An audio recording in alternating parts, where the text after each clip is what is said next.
తిరుపతి జిల్లా శ్రీకాళహస్తిలో మహిళా రిజర్వేషన్ బిల్లుకు మద్దతుగా భారీ ర్యాలీ నిర్వహించారు. చట్టసభలో 33% రిజర్వేషన్లు కల్పిస్తూ కేంద్ర ప్రభుత్వం తీసుకున్న నిర్ణయంపై హర్షం వ్యక్తం చేస్తూ బీజేపీ మహిళా మోర్చా ఆధ్వర్యంలో ఈ ప్రదర్శన జరిగింది. ఈ ర్యాలీలో బీజేపీ రాష్ట్ర ఉపాధ్యక్షులు కోలా ఆనంద్ ముఖ్య అతిథిగా పాల్గొన్నారు.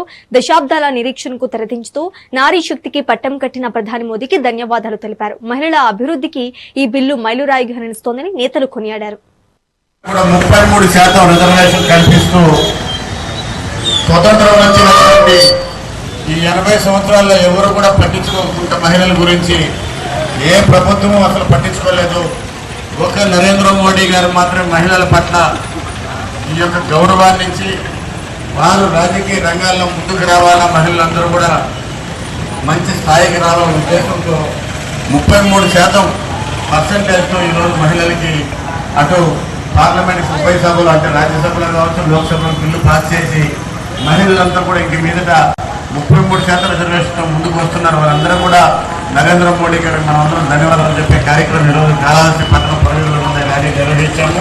ఈ ర్యాలీకి ఇచ్చేసినటువంటి మహిళలందరూ కూడా మరొకసారి పేరు పేరున నేను నా హృదయపూర్వక ధన్యవాదాలు తెలియజేసుకుంటున్నా. కూడా 33% రిజర్వేషన్ కల్పిస్తూ స్వతంత్రం వచ్చినటువంటి ఈ 80 సంవత్సరాల్లో